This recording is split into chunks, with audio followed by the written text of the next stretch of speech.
Hi everyone, welcome to Off the Podium. I have a special guest today from California, Adrienne Albert, composer, singer. Welcome to Off the Podium. Thank you. It's so nice to be with you. When I was preparing for this, I realized, I had a similar kind of a project when I was living in LA called Opus 93, and I think we may have talked about having this kind of a conversation, and it never did because I moved from LA and the project kind of stopped. But do you remember something like that? Well, I actually do because, I think we PM'd one another Yeah. at a certain time, and you had talked about interviewing me, and then you went away. Yeah. So here we are now. No, now. This is great, and I'm very happy you're interested in doing this.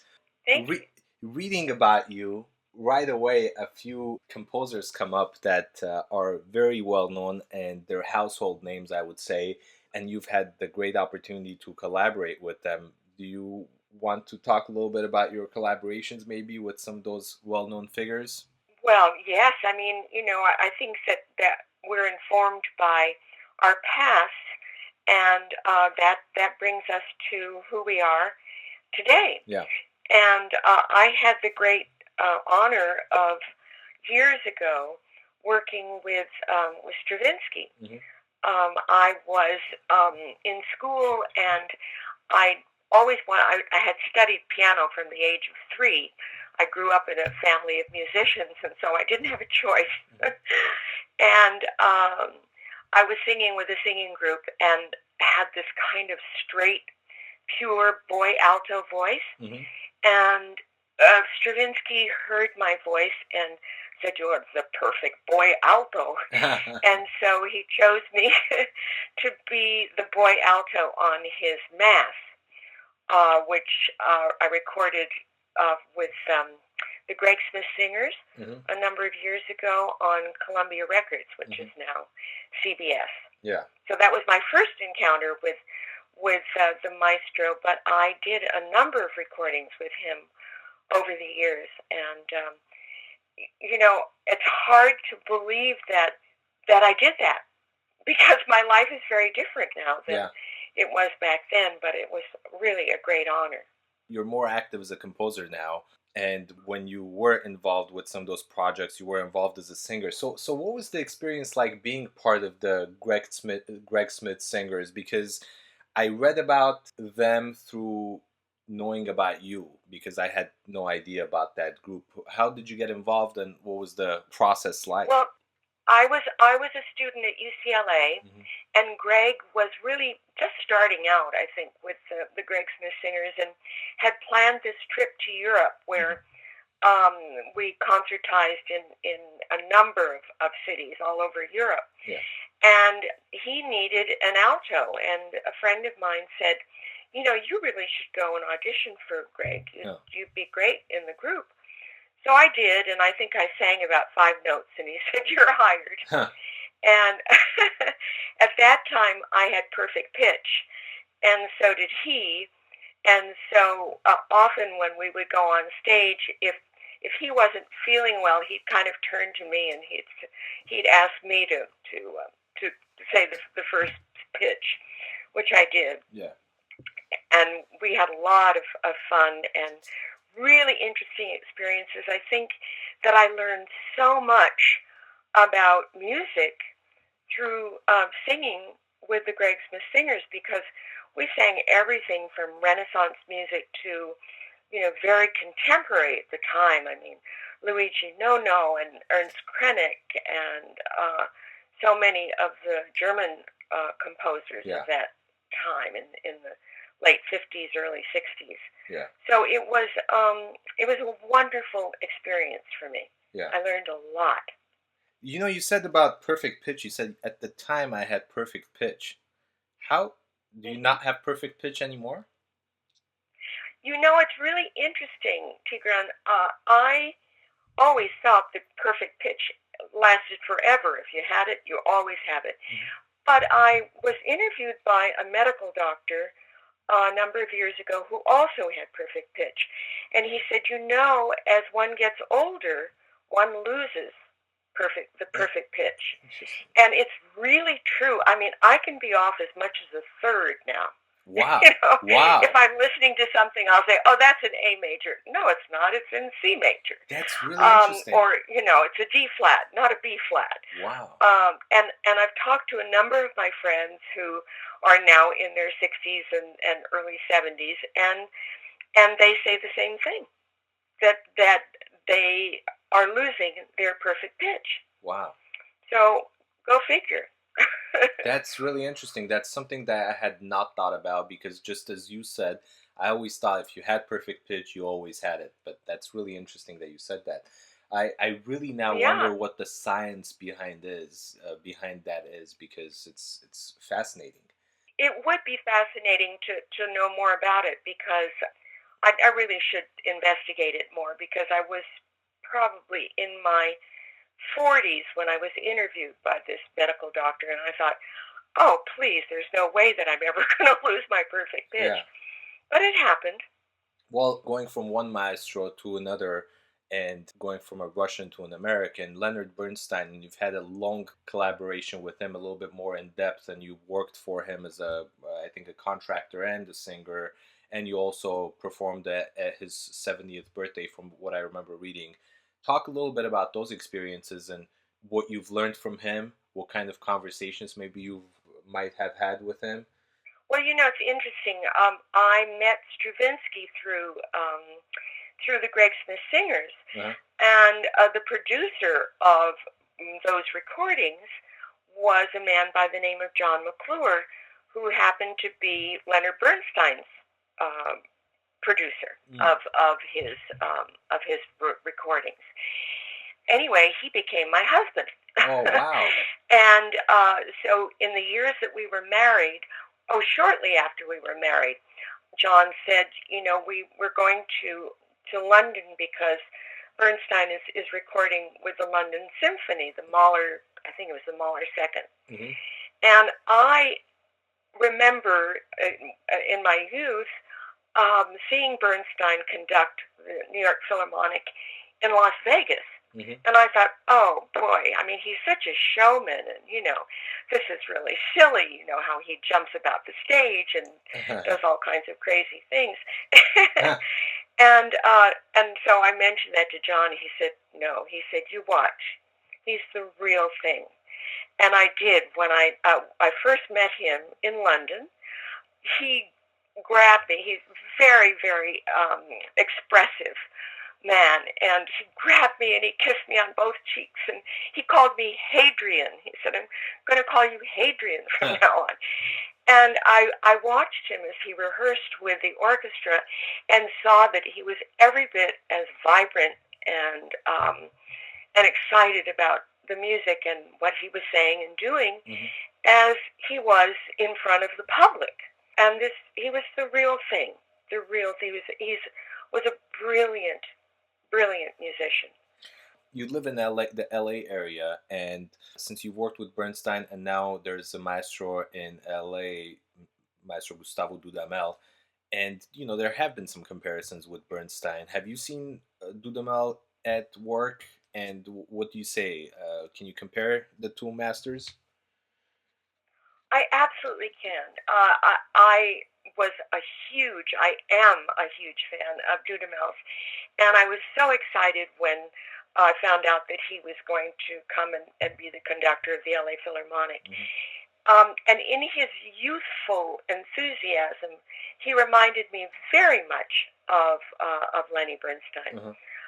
Perhaps less so now, as he's matured. He still is a great conductor. I mean, he's probably a greater conductor now than he was when he was 28, but he doesn't quite have the same mannerisms. Uh-huh.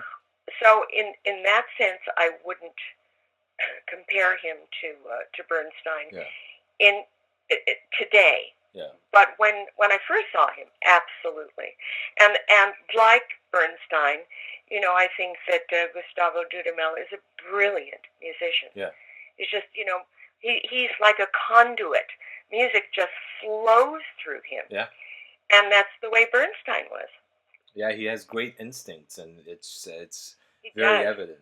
I want to jump to another person who is very inspirational, and I have great respect for everything that he's done. Gunther Schuller, Pulitzer Prize winning composer, horn player, just an all-around Renaissance man. And you've had some collaborations with him, although I could not find exactly what the collaborations were. Can you kind of talk about what you've done with him? I did one piece with him. I was hired because in the years that I was living in New York, I wasn't a composer. I was a singer. Yeah. And I was hired by a contractor to do a piece of Gunther Schuller's with the New York Philharmonic. Uh-huh. And, I cannot find the piece. I know I did it. And it was for 4 studio singers and orchestra. Wow. And we were seated in the orchestra with microphones. And I think I was he mixed the orchestra up. And so on one side of me was a trumpet, and on the other side of me was a violist. Wow. And it was a fascinating endeavor. We did 4 performances. I think it was a work of about 12 minutes long. And there was talk about doing a recording. And then I just think it got lost. It got dropped. And I don't really know why. I tried to get a recording through the New York Philharmonic. They couldn't find it. And it may or may not have been that Schuller was not happy with the work. I see. And so he probably just put it in a drawer and decided that he wasn't going to use it anymore. Oh, man. I don't know. I don't know the outcome. I wish I did. It would have been... Maybe somebody who is listening to this will know the outcome. Yeah, that would be great to find out what happened behind that. Last question. A last question for this famous composer segment of our conversation, but I want to know a bit about Philip Glass, who I hope maybe someday when I'm more famous, he will want to talk to me on my podcast. But Philip Glass, what's the collaboration behind that? I was one of the singers on the recording of The Photographer, which was one of his operas. So although I was never on stage, I am on the recording. Oh, wow. And all I can tell you about that was that it was like a 4-hour session, and I think I must have sung more A's than I've sung in my whole career. Wow. On that very recording. It was interesting. Yeah. To say the least. Yeah, well, going back now to compositional and where your composition started and your compositional career, I read that you studied with Leonard Stein. I did. I studied with him for a short period of time, and I also studied with Stephen Lucky Moscow when I came back to Los Angeles and decided to go back to school. That I really was finished with my singing career. I mean, I wasn't finished, but it was something that since I was moving, I'd spent 20 some odd years living in New York as a singer, and coming back to Los Angeles, I thought, I'm really interested more in saying something through my own voice, not my singing voice, but my musical voice. And so I went back to UCLA and took an extension course at night because I thought at the time that I wanted to score movies. Yeah. And so I took about 30 units in extension and got a certificate in film scoring. And in the process of doing that, I realized that I really didn't want to score movies, that I was at a point in my life where I really wanted to compose what I wanted to compose, and not what, some director would say to me, I don't hear enough purple in this sound, there's not enough blue in there.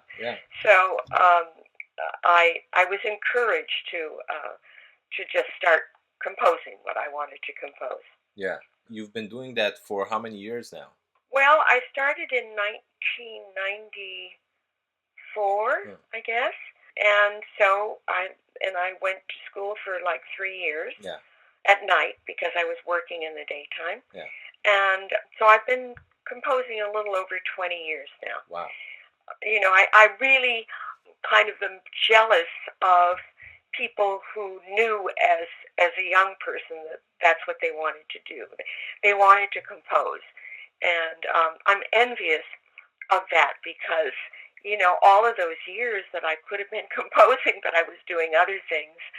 And now I can't imagine my life without composing. Yeah, you're very prolific. I looked at the works, and in the past 15 or 20 years or so, a little bit more than that, you've composed so many works and they've been performed all over the world. That's really impressive.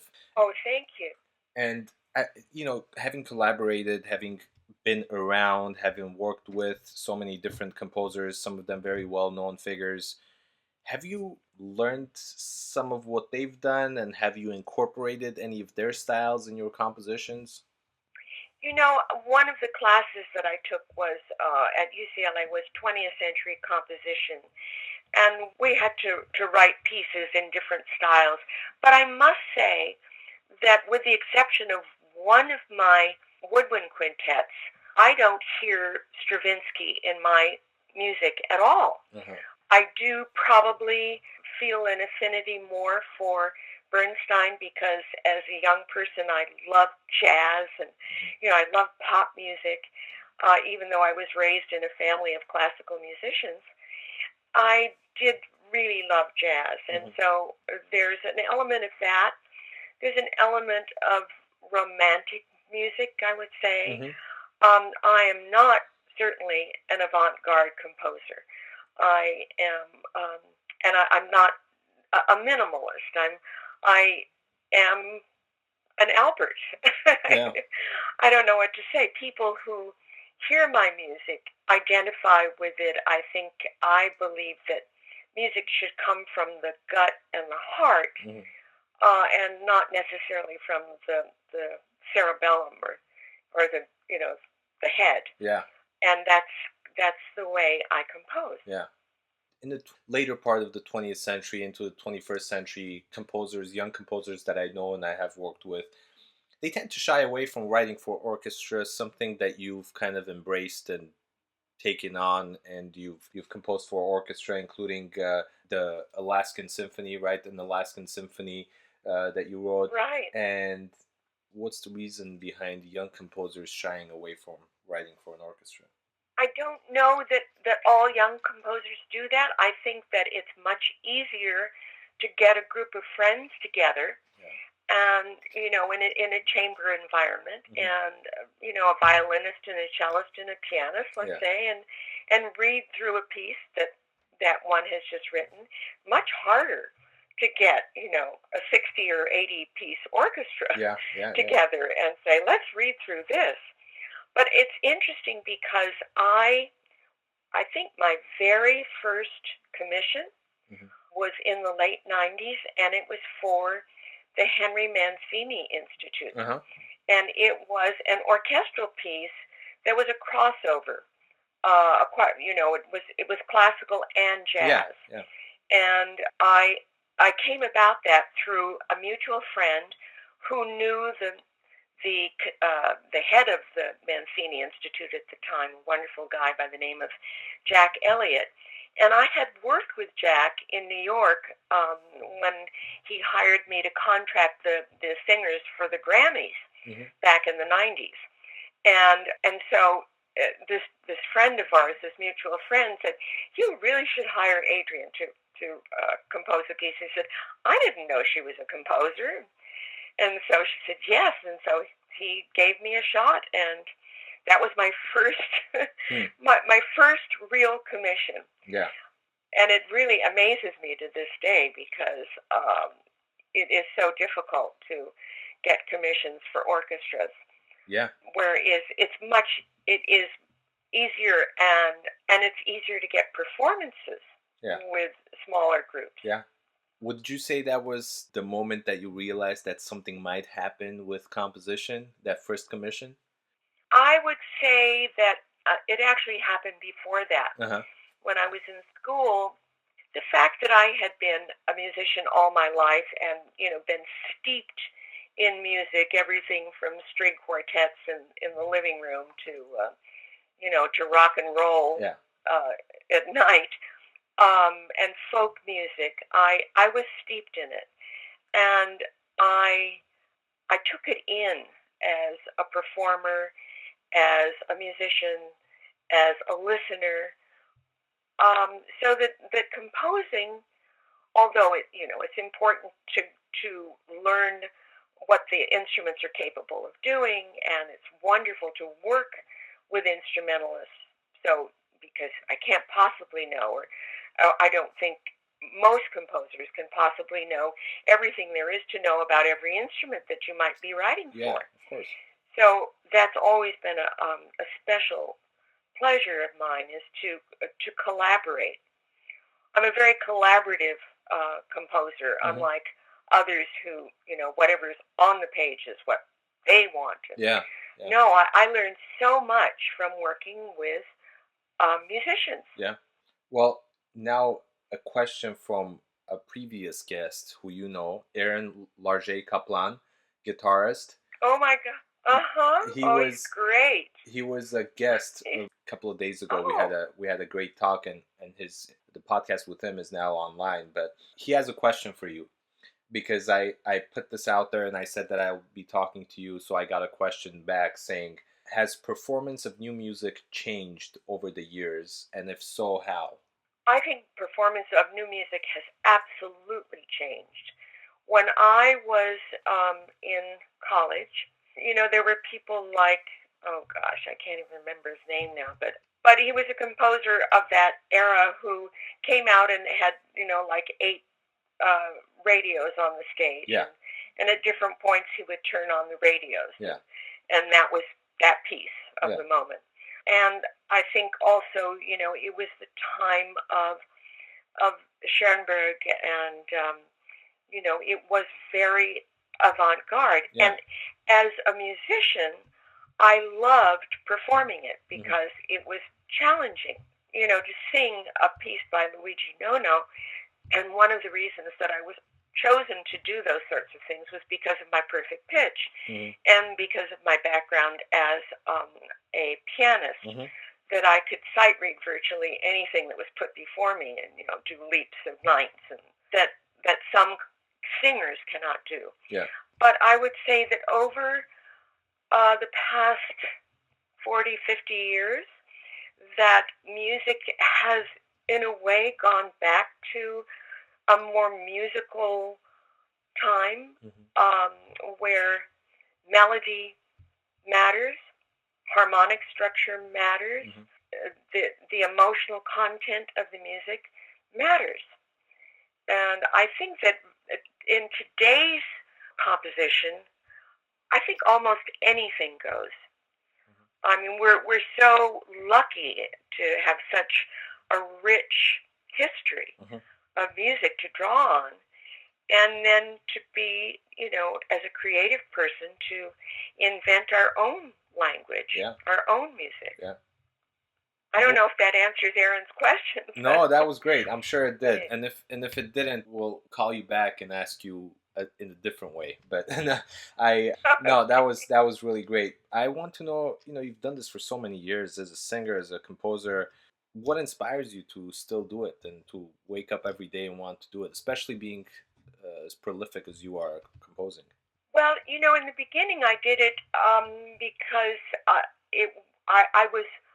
I was so committed to it, and it was all new, and I felt breathless about it, and I couldn't wait to get to it.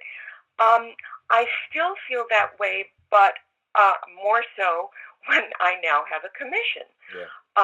For instance, I just finished a string orchestra piece for a conductor, and his daughter is a magnificent violist who studied with James Dunham at Rice University. And so that was a previous commission, and now I'm writing a horn quartet. And I'm having a great time with it. It's really, really fun. Yeah. And when I finish that, then I will go on. I have another commission to write a wind band piece. Wow. And I remember a wonderful film composer a number of years ago, Dave Grusin, who was a good friend of mine. when I called him and I said, I really want to score movies. This was back when I was first starting, and he said, what's really needed and wanted are pieces for the schools, for for middle school, for high school, for wind bands. He said, that's what's really needed. Yeah. And I thought, oh, he's just pushing me away. He doesn't want me to. But in retrospect, I realized that he was absolutely right. Yeah. That that's the music that is now, come to the fore and is something that the conductors and people of with the wind bands and so forth are dying for new music. Whereas orchestra conductors, not so much. They've got such a huge repertoire to choose from. Yeah. And there's so much out there that hasn't even been explored. You get the masters whose pieces are consistently performed, are on constant demand by the audiences and the musicians. But there's also a lot of composers who are no longer with us, but they have so many pieces that are untouched. So there's a lot out there, but that shouldn't prevent us from reaching out and exploring more newer works by living composers. And absolutely. I want to know, what advice would you give? Were you saying something? Well, I was going to say that one of the things that I admire so much about Dudamel and the Los Angeles Philharmonic is that they are eager to perform and commission new young composers. And I find that extremely valuable. I think probably, I don't know, I haven't done a study of it, but I would imagine that the LA Philharmonic is probably one of the top 3 symphonies in the country that actually commissions new music. Might even be the top by living composers. Yeah, it actually might even be the top orchestra to do that. And it's great because Dudamel does that, but it's also thanks to Esa-Pekka Salonen, who also had a great contribution in that aspect with the LA Phil and in general around the world. Without a doubt. Yeah. Without a doubt. And thanks to people like Stephen Stuckey, who's no longer with us, who ran the new music for years with Esa-Pekka. Yeah. And now John Adams. Yep. With Dudamel. Yeah. So we're very lucky. Yeah. We are very lucky in this city. Yeah. So what advice would you give to young people out there? I usually ask this for young musicians, but you could kind of be general if you'd like, and advice to young people out there searching for a career or trying to make a career in music or otherwise. What I would advise young people to do is to follow their passion, because passion leads to creative thought. And if it's something you love to do, you want to do, then seek it out. Find ways to make it happen. Yeah. At the same time, get an education and, perhaps have something to fall back on, like being a doctor or a lawyer, or, an engineer. Yeah. In fact, there are many engineers, who have become fine musicians. Yeah. As well as doctors. There's a lot of crossover between medicine and music and mathematics and music. Of course. And but most importantly, follow your passion. Yeah. And as you mentioned doctors, I also remembered lawyers and doctors, both of whom have orchestras in LA, one of which you've collaborated with, the LA Doctors Orchestra. That's correct. Yeah. That's correct. And actually I wrote 2 pieces for them, 2 orchestral pieces that have had, a long life now out in the world. And if it weren't for the Doctor Symphony, they perhaps never would have happened. Yeah. So it's great I'm because very there's grateful to them. So many people out there. At the University of Washington, while doing my doctoral studies and conducting, I was along with one of my professors, we started a non-major orchestra because there is a music major orchestra, and we started a non-major orchestra, and there were so many talented kids who were not majoring in music, but super talented, had played music throughout their high school and middle school years. And it was fantastic to have all of them in this group who come from engineering and law and medicine, all these different fields, but they come together once a week to play in this orchestra. It's always so inspiring to see people who are not majoring in that, not doing a career, but wanting to continue to play. I wish I had such a passion, because I'm always trying to find something outside of music, but it always kind of leads me to be doing something in music. So I always find it inspiring to see people who are so passionate about music, even if that's not their career. Well, there's a difference between passion and career. Yeah.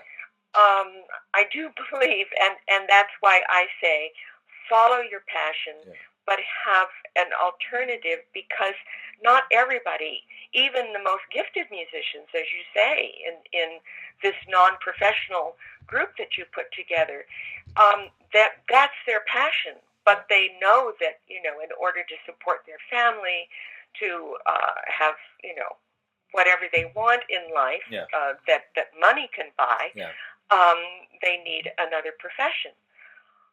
But I think it's fabulous, and I laud you and your university for forming this organization. I wish that happened in more schools. Yeah. Well, outside of music, I want to know what you're doing. This is one of my favorite questions, and I ask this to all the guests. I watch a lot of news. Unfortunately, at this time, it's almost like the latest whatever is going on. I love to watch MSNBC and CNN, and I get very wrapped up in that. I have a wonderful animal, my favorite pet. His name is Dodger, and as we're speaking, he's lying on the sofa with his eyes half closed, and we walk and we play. I love to swim. I love to go to concerts. I love to go to films.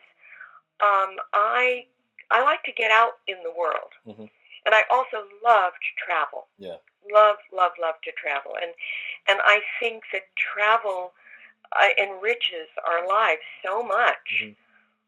But going to different cultures and seeing how people live in different cultures is very enriching. Yeah, and I recommend that for young people.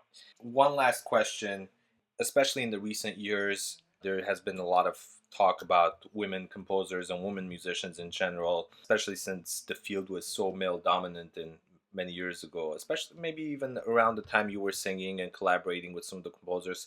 How has that changed for women? And maybe an example, if there is one for you, where you've kind of encountered problems or discrimination in that sense, if you would like to share anything. I have difficulty with this question because as a singer, as a performer, if they wanted an alto or a soprano, it would be a woman, unless it was a countertenor. I mean, it just that's who you would hire. Yeah. And I think I came into composing late enough that the women who preceded me really set the trail, and I don't think of myself so much as a woman composer, although I do have my pieces performed sometimes on concerts of all women composers. Yeah. And frankly, it pisses me off. Yeah. I don't like, to be labeled in that way. Yeah. I'm a composer. Do I sound like a man? Do my compositions sound like a woman? Yeah. No. I think that, on the other hand, I do understand that there certainly, when you look at the statistics of how many women have been commissioned by the LA Philharmonics, since we were talking about that, versus how many men, there is no parity there. Yeah. And so I would say that for myself, I don't find it an issue at all. Yeah. But I can understand where young women might be more actively involved in whatever that problematic situation is. I'm not. Yeah. I'm lucky. That's a very interesting answer. Mm-hmm. Well, thank you so much. Is there anything that we've missed that you wanted to talk about?